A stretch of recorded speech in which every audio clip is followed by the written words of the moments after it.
जय श्री राम प्रेमी भक्तों। अगर आपको ध्यान में यह अनुभव होते हैं तो समझना आप साधारण मनुष्य नहीं हैं। बंधुओं, जो अनुभव होते हैं वह सारे बताए नहीं जा सकते, क्योंकि कुछ अनुभव इस तरह के हैं जो वाणी पर आते ही नहीं, वहाँ वाणी मौन हो जाती है। लेकिन कुछ अनुभव ऐसे भी होते हैं जो वाणी से बताए जाते हैं और उनको लिखा भी जाता है। जैसे कि हमारे संतों ने जो बताने वाले अनुभव थे वह बोले और लिखने वालों ने लिखा। उसके आधार पर हम उन वाणियों को सुनते हैं, उनका मंथन करते हैं और मंथन के बाद में हम अपने जीवन में उतारते हैं तो हमें बहुत कुछ प्राप्त होता है। और कुछ मनुष्य तो ऐसे भी हैं कि जो संतों की वाणियों का मंथन करते हैं तो उनको सब कुछ प्राप्त होता है। यह अलग अलग साधकों की अलग अलग श्रेणियां हैं। तो बंधुओं, अब टॉपिक पे आते हैं कि वह कौन से अनुभव हैं जिससे यह मालूम हो कि इस तरह का ध्यान करने वाला साधक साधारण व्यक्ति नहीं है, मनुष्य नहीं है, इंसान नहीं है। क्योंकि हर इंसान के पास तो ऐसे अनुभव होते ही नहीं हैं। जो ऊंचे साधक होते हैं उनके पास ही ऐसे अनुभव आते हैं।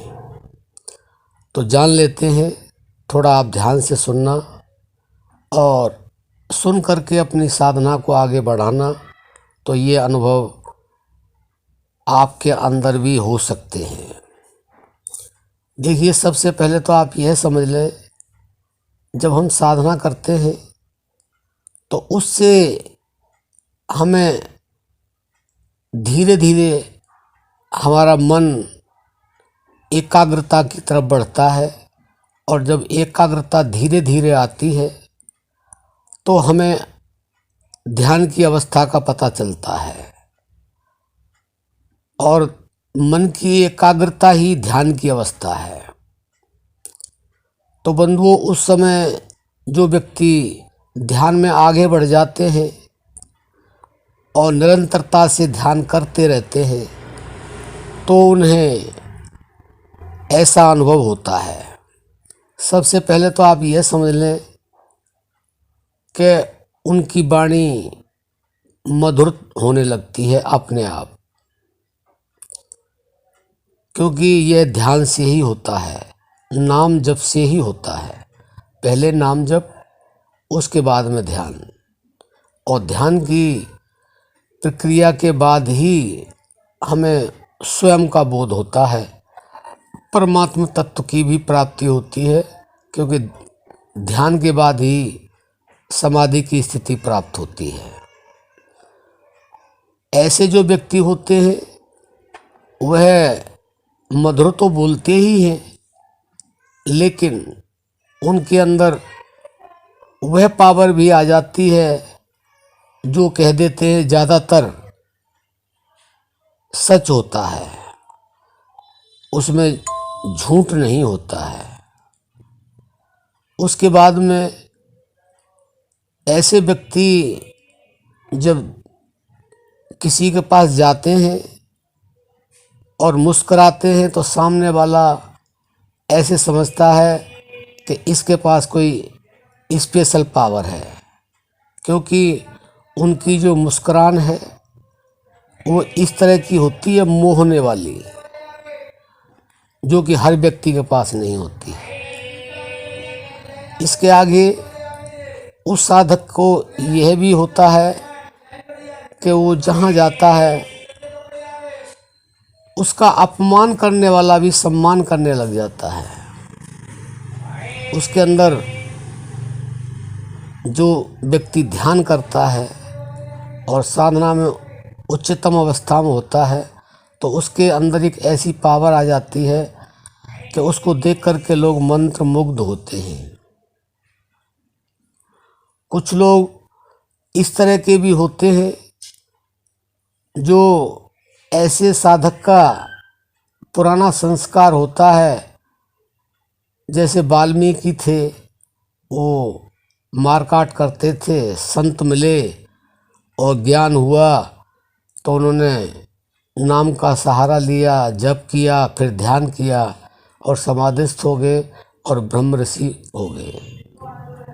तो बंधुओं, ऐसे लोगों से मिलने के बाद में ऐसा होता है कि उनको बिना कुछ किए ही और वह मिलने लग जाता है जो उन्हें चाहिए।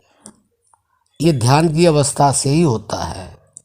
तो साधक को यह समझ तो लेना चाहिए कि जो मेरे अंदर ध्यान की अवस्था से, नाम जप की अवस्था से ये जो आ रहा है, ये बहुत अच्छी बात है, उसको आनंदित होना चाहिए। लेकिन उसको एक चीज़ का ध्यान अवश्य रखना चाहिए कि उसके अंदर अहंकार प्रवेश न करे, क्योंकि ऐसे साधक के अंदर सूक्ष्म से भी सूक्ष्मतम अवस्था में अहंकार प्रवेश करता है। ये भगवान की माया का प्रभाव होता है।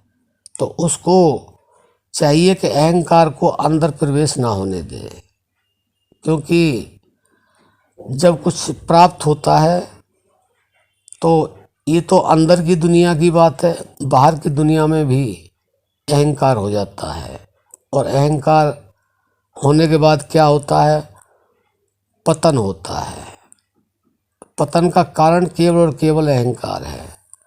तो बंधु, ऐसे जो ध्यान करने वाले साधक होते हैं, वास्तव में ही वह साधारण नहीं होते हैं, वह असाधारण के होते हैं। व्यक्ति तो सभी साधारण हैं, लेकिन जो ध्यान की प्रक्रिया में निरंतरता से रहते हैं, उनके अंदर ऐसे अनुभव अपने आप आते रहते हैं। और उनके अंदर यह भी अनुभव आते हैं जो उन्होंने कभी न पढ़ा हुआ होता है, न सुना हुआ होता है और न देखा हुआ होता है। वो कभी कभी ऐसी बातें बताते हैं जो न शास्त्रों में, न ग्रंथों में, न उपनिषदों में है, न संतों ने बताई हैं। लेकिन वो भी बहुत ही परम भाग्यशाली व्यक्ति होते हैं जिनको ऐसे साधक ध्यानी मिलते हैं और अपने अनुभव शेयर करते हैं। इसलिए बंधु, आपकी ध्यान की जो अवस्था है, आप उसे बढ़ाइए। पहले नाम जप की अवस्था, उसके बाद में ध्यान की अवस्था। और ध्यान में ये अनुभव तो आपको बहुत ही कम बताए हैं, बहुत अनुभव होते हैं, वाणी बताते बताते पूरा नहीं कर सकती है। इतने अनुभव होते हैं जो साधक ध्यान की अवस्था में उतर जाते हैं। इसलिए उनको असाधारण कहा गया, साधारण नहीं कहा गया है। तो बंधु, आप भी ऐसे हो सकते हो। बहुत कुछ, यानी कि भूतकाल, वर्तमान, भविष्य का ज्ञान उनको होने लगता है। वो किसी को बताएं न बताएं, वह उनकी मर्जी है। क्योंकि जो साधक होते हैं, जो ध्यानी होते हैं, वे अपनी मौज में रहते हैं।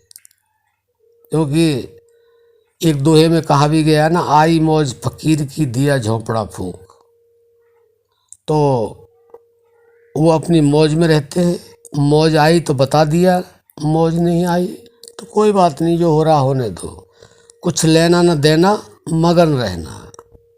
यानी कि ना उनको कुछ चाहिए, ना किसी को देते हैं, ना लेते हैं, और मौज में रहते हैं। क्योंकि आनंद की स्थिति केवल और केवल ध्यान से ही प्रकट होती है। और उस परमानंद को, उस परमपिता परमात्मा को, उस मालिक को, चाहे वह किसी भी धर्म के हैं, किसी भी ग्रंथ के हैं, केवल और केवल वह आनंद की ही स्थिति के होते हैं और आनंद की स्थिति को ही सर्वशक्तिमान कहा गया है, क्योंकि वहाँ पर आनंद ही आनंद है और कुछ है ही नहीं। ना वहाँ सुख है ना दुख है। ऐसी स्थिति वाले जो पुरुष होते हैं वह साधारण नहीं होते हैं और जल्दी से पहचानने में भी नहीं आते हैं। अगर आपको ऐसे साधारण व्यक्ति मिले तो आप उनके साथ रहें, उनकी वाणी का रसास्वादन करें और उनके सानिध्य में आपको वह प्राप्त होगा जिसके बारे में आप सोच भी नहीं सकते हैं। तो आशा करते हैं कि आपने ध्यान के बारे में समझा और ध्यान को, नाम जप को अपने जीवन में निरंतरता से उतारने का प्रयास करें तो आप भी इस तरह के असाधारण मनुष्य बन सकते हैं जो कि साधारण मनुष्यों से अलग होते हैं। अब हम अपनी वाणी को विराम देते हैं। जय श्री राम।